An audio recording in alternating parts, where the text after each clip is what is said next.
Good evening, fellow YouTubers of the world, and welcome to another grand and glorious podcast of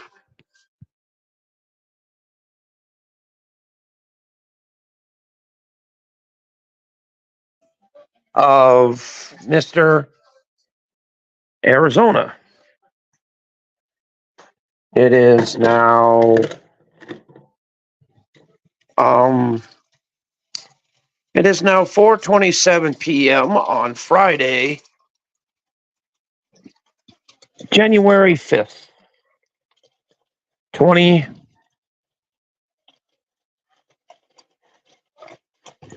2024.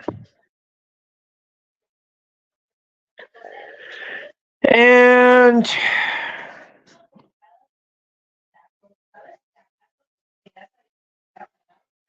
out of much deliberation, and I checked on the polls, it was a 50-50 thing,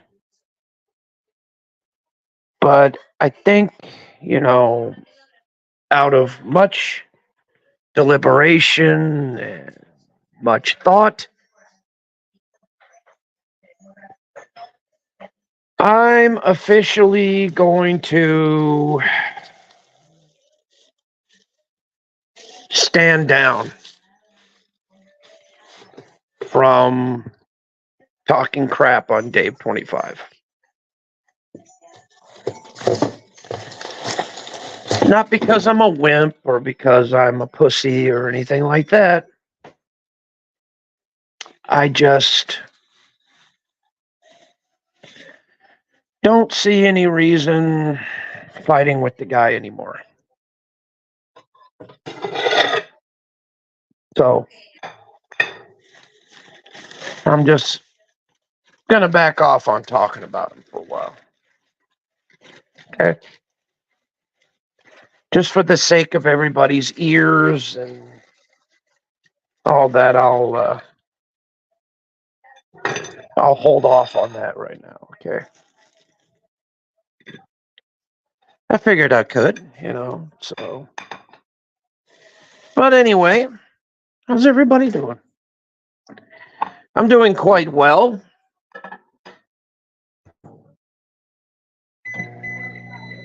I thought I would, since I'm not talking crap about anybody no more, I'm kind of backing off on it. Why not do a little bit of philosophy streams? A little bit of streams that are, should I say, more my style? Even though I really don't have one, but,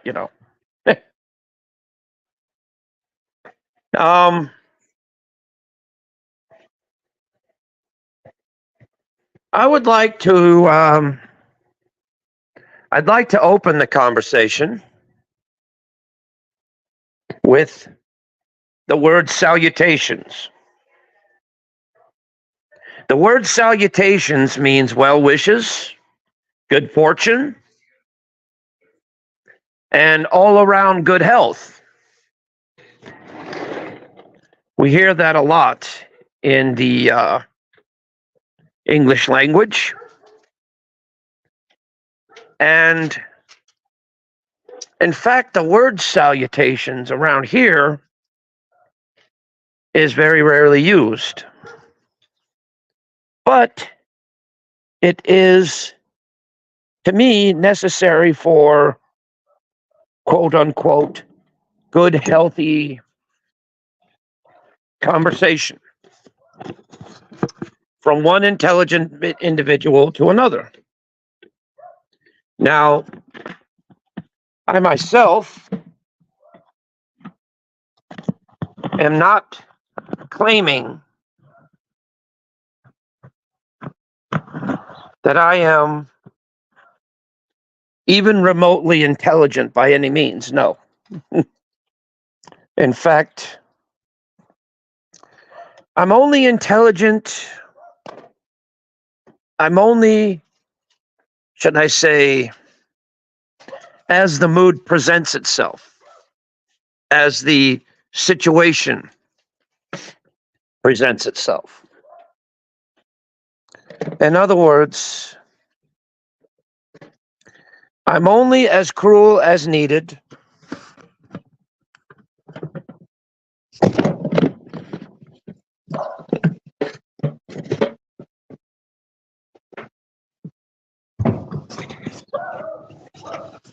In other words,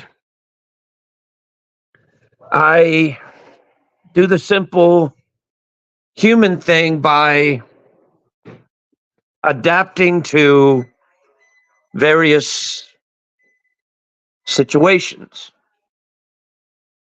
such as when there is quite, should I say, quite an electrifying situation. I myself conduct myself accordingly. When there's a quite a calm situation, I adjust myself accordingly as well, which is quite interesting, to say the least.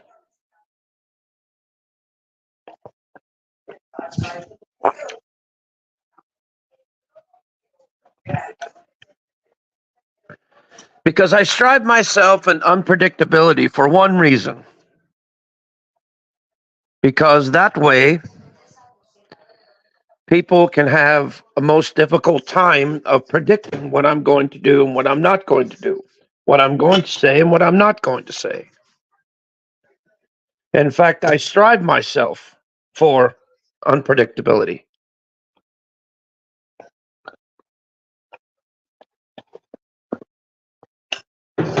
Because think about it, in times of war, times of peace, times of whatever you want to call it, times of neutrality, times of chaos, one must be perceived as unpredictable, because that way no one knows clearly what the next move is going to be. No one knows clearly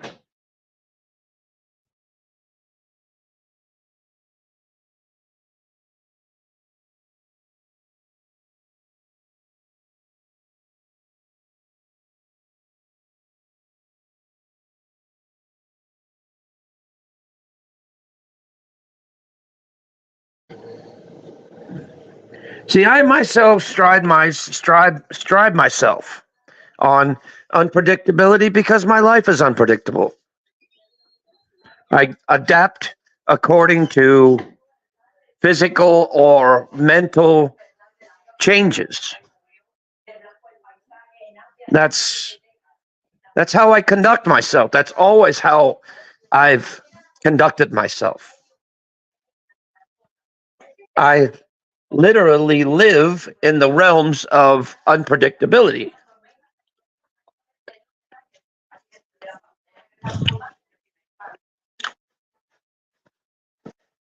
Henceforth creating a rather chaotic situation, a chaotic existence.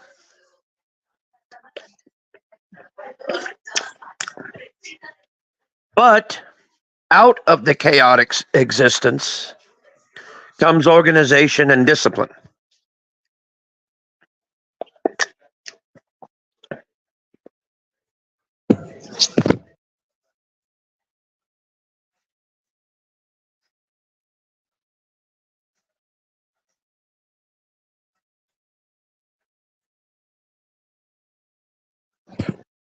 You see, I myself have the unique ability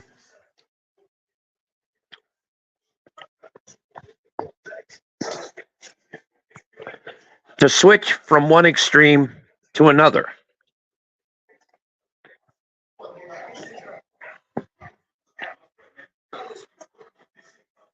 Hi, Angie Poos. How you doing, sweetheart?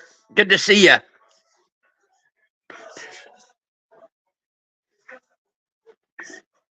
How you doing? Good-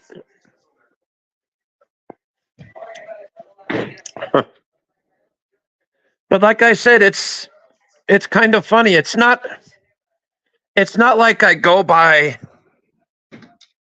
normal mindset. I go by whatever is in the air, so to speak. That's good, Sissy Poos. I'm glad you're doing all right, my little Angie Poos.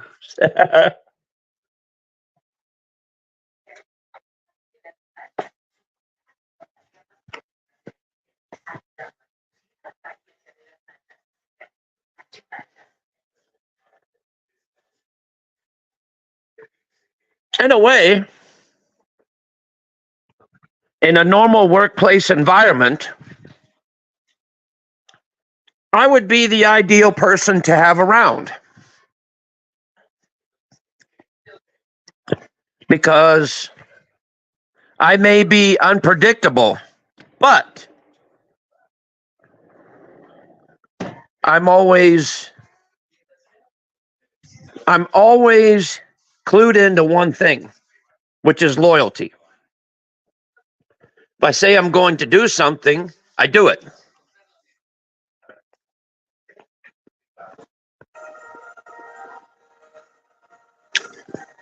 If I say I'm going to be there somewhere in a location or whatever, I'm there.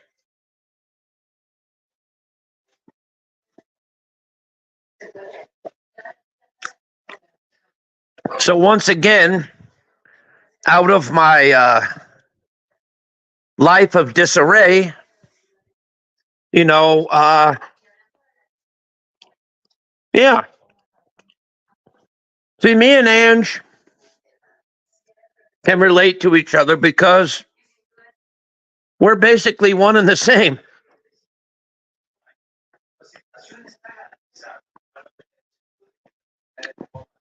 We live very chaotic lives sometimes.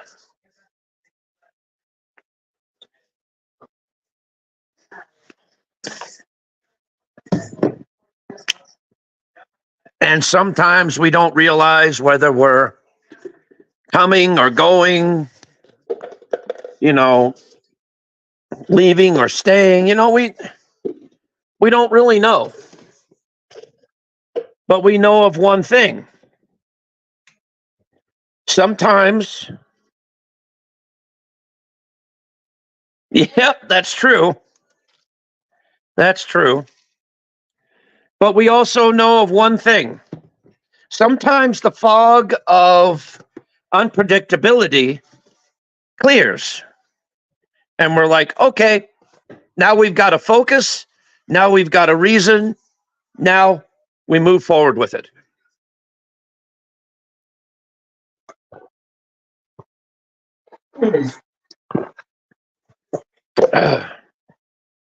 It's kind of like shooting an arrow up in the air and hoping to God that it falls down and hits the target. Well, as a case with us, we don't shoot just one in the air. We shoot like a whole, probably half a bucket load of arrows in the air because we know at least one of them is going to hit the target.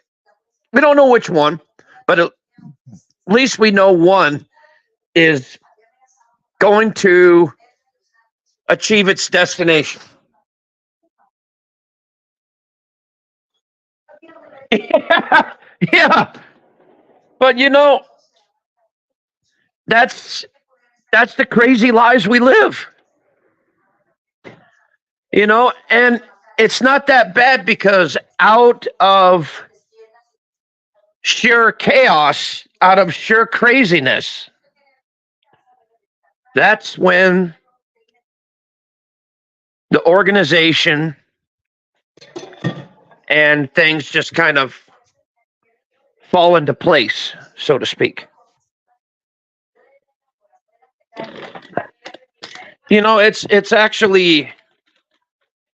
It's actually quite interesting.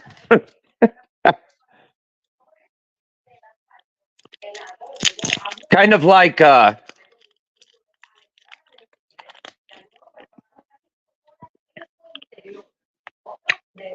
you ever heard of the painter Van Gogh?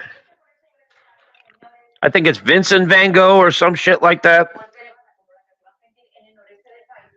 Well, he produced the most complex,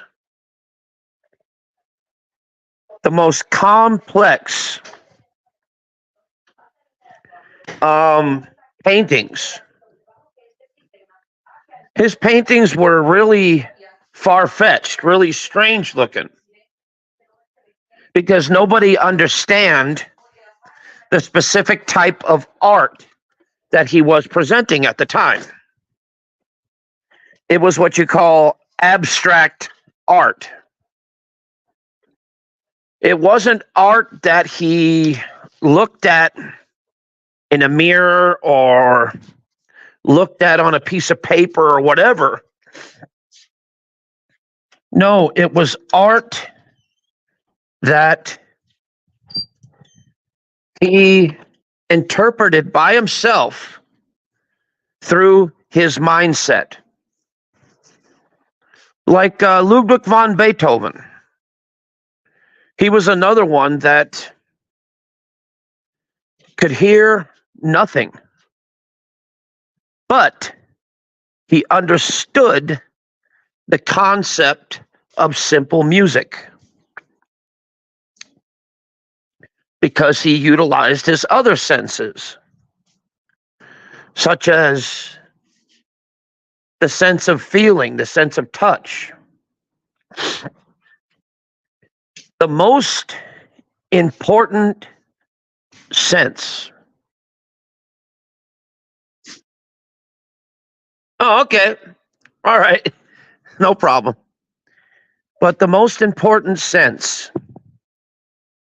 and this is something that we all need to be aware of. The most important sense is the one that's of the internal instead of the external. Because think about it. Somebody could be blind, deaf, and not so bright. But you give him or her 5 minutes, and they will create something for you that you've never seen or never experienced before in your life.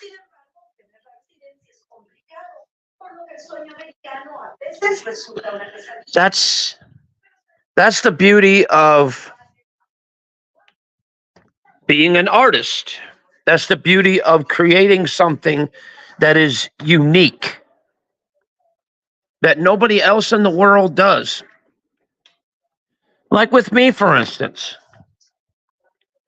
I do things, Duke, you went out? I do things that are unique to me. And I guarantee nobody else in the world could do it just like I do. You know, the little things I do, the little things I say, you know, just everything from A to Z. No one else can do what I do. No one else can say what I say. They could try and copy off of it. They can try and make, you know, should I say a cheap knockoff? But in hindsight, nothing really beats the original.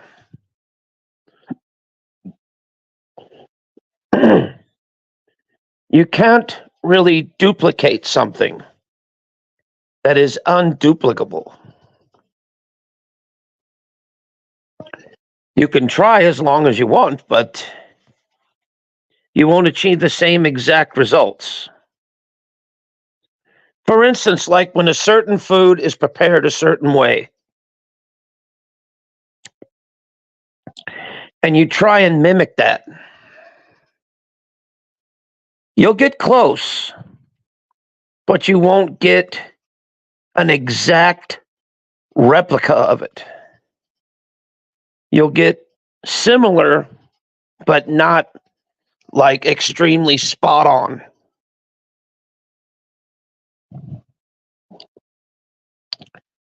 Because there's just certain mannerisms, certain things that people do, certain things that people say that can't be copied, can't be duplicated.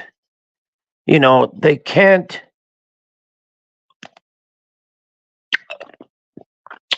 be counterfeited in any way.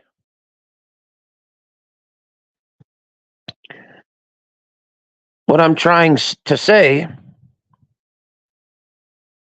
is mankind can counterfeit and duplicate anyone they want.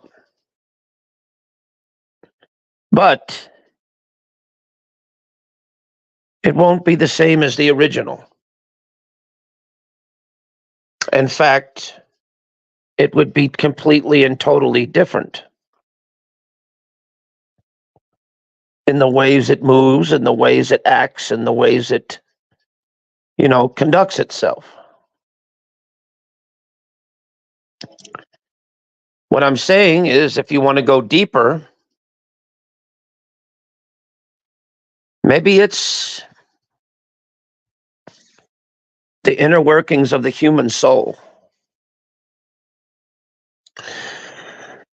How no man, woman, or child is like the other. How we're all put on this planet as individuals. How we think, how we conduct our lives, even as to how we do simple greetings or simple things like that.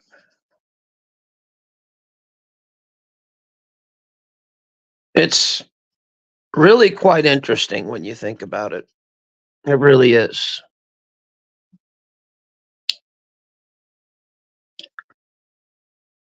I mean, you look up at the stars, see all those stars, then you think to yourself, gee, one of those stars, that's where I came from. One of those stars, that's where I was born from.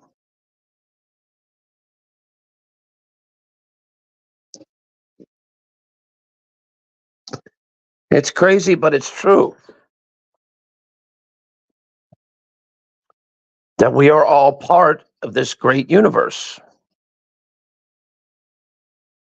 It's not just in this little bubble or drop of water that we live in right now. In fact, have you ever looked at a drop of water underneath a microscope? When you look at a full drop of water, you can see all kinds of little things running around, being active, doing all that, just living.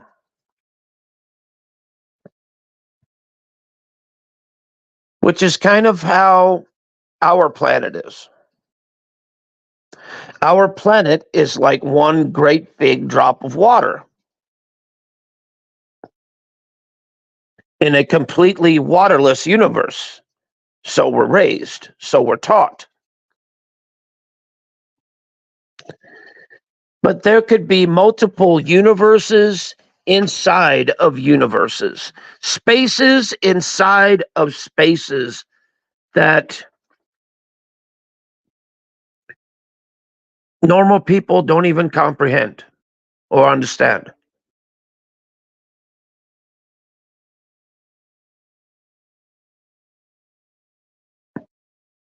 That's the kind of craziness.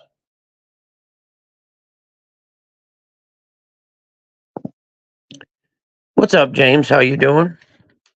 But that's the kind of craziness in this world.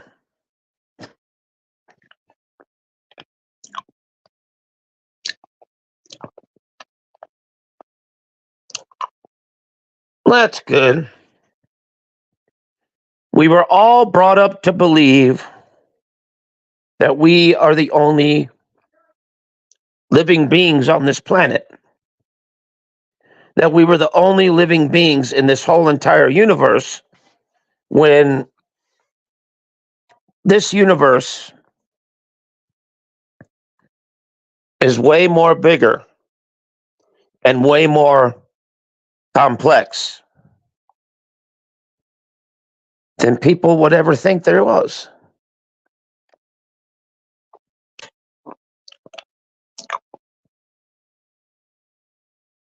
Because there's so many things happening at so many different intervals in time that we couldn't even comprehend them.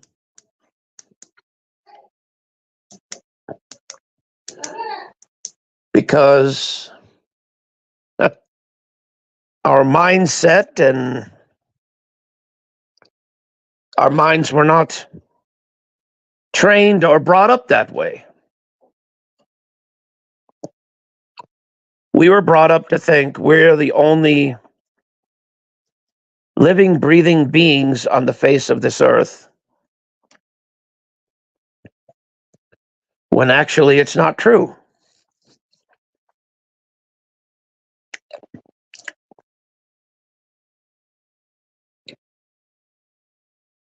Now, where is there life beyond Earth or beyond this universe?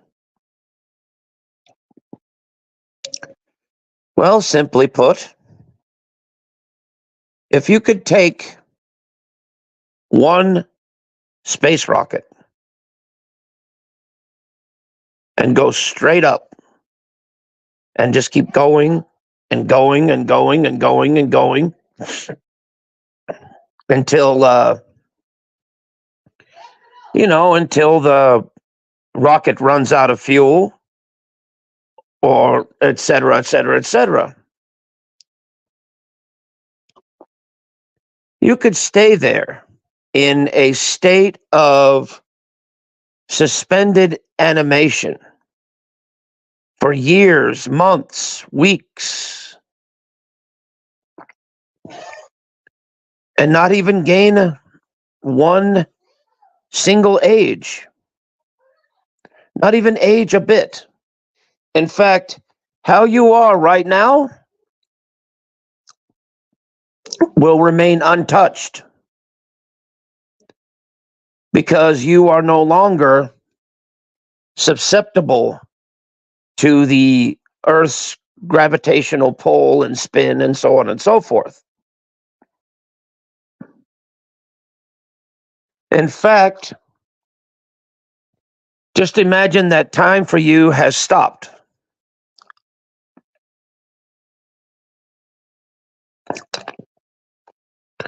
And therefore, you're just in space, drifting amongst the stars.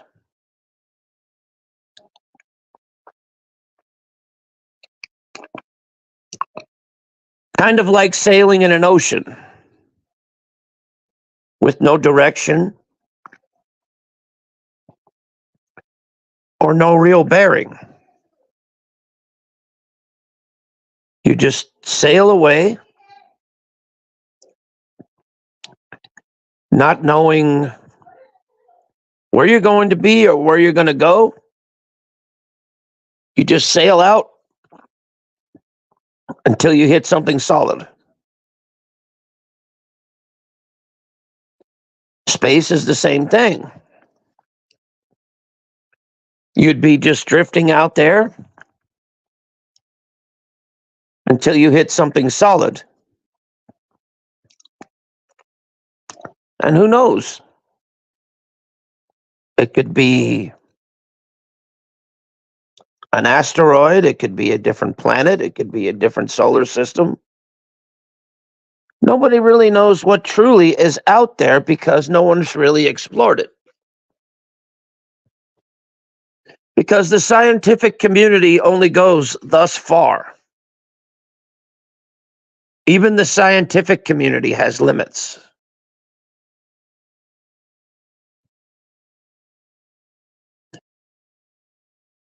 Because there's only technology itself can only go so far, and then it stops. Then it goes further yet, then it stops there. Each little breakthrough in scientific technology has a beginning, but it also has a stopping point. We can't go any further. Why? Because we don't know. We're unsure.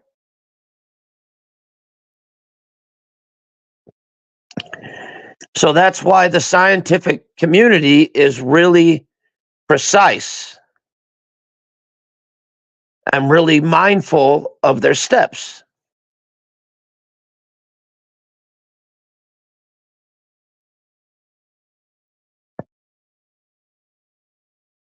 Because once again, it's all about being politically correct and making your calculated guesses count, so to speak.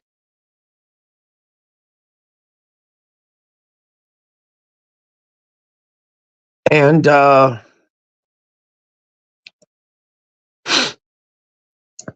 one believes in, like, oops, I messed up, or, oh, I miscalculated. No, because according to scientific minds, in the world of science, there is no margin for error.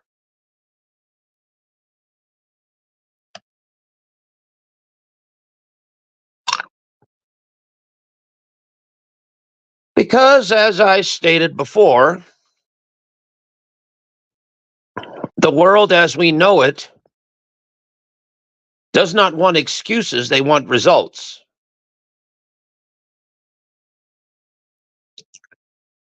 And so, therefore, in the scientific community, there is no margin for error.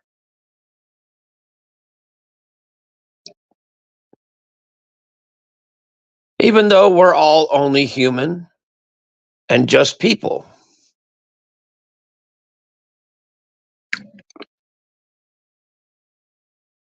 But, people in the scientific community don't see that.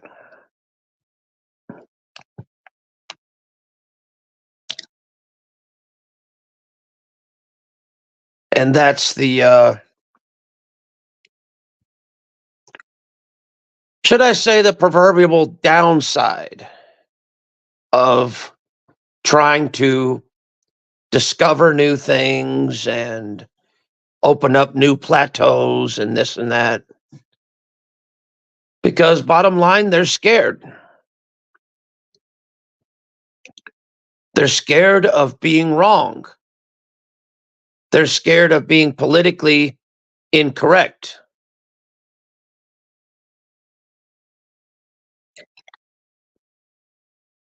So therefore, each step and each advancement must be precise.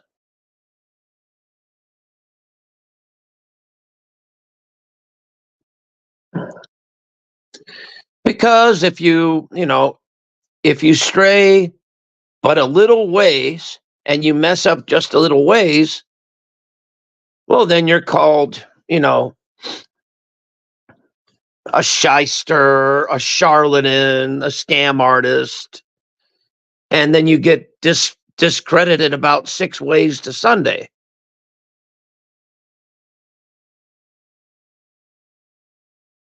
And therefore, that's why people in the scientific community are rather intimidated when they see somebody progressing or when they see somebody, going forth for change.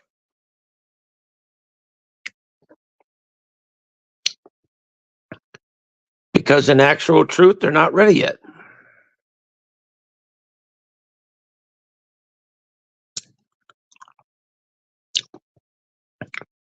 But, to me, my theory is this.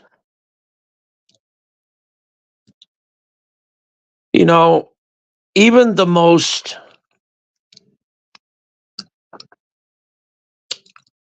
intelligent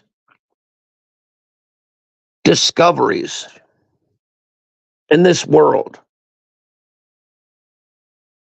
were actually founded by accident.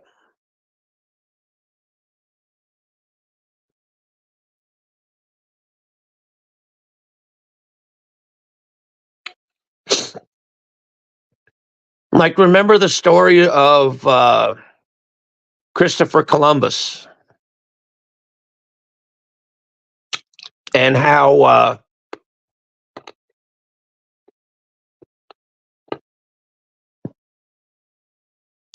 we discovered that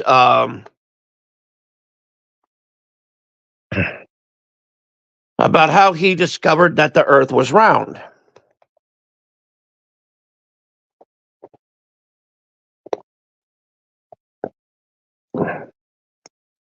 He actually set out on a voyage around the world, proving that, once again, the earth was round instead of flat.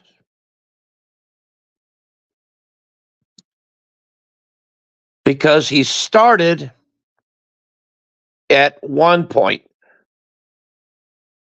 and went around the world and ended in the same place he started. So because of that, he proved to the world that the earth was round instead of flat.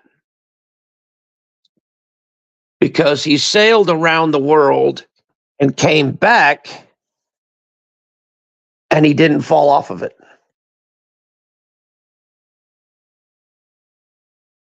In 1492, Columbus sailed the ocean blue. True statement, by the way.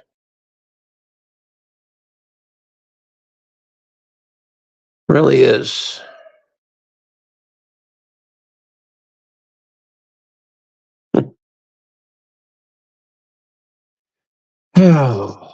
Well, ladies and gentlemen, I've got to get going because I'm actually feeling relaxed, just sitting here in the easy chair, just watching these wonderful lights, and it gets your brain going. It really does. Different things,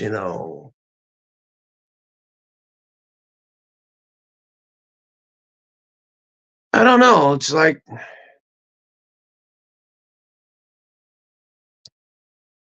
by watching things like this, it kind of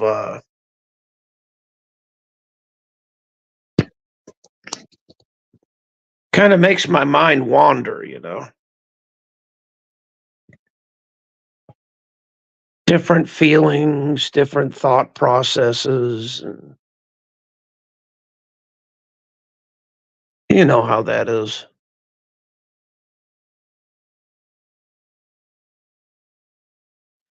So anyway, guys, I'm going to head out. I hate to cut this short, but I'm getting kind of tired. So you guys take care. Much love, and I'll see you on the next one. Peace, and thank you for watching.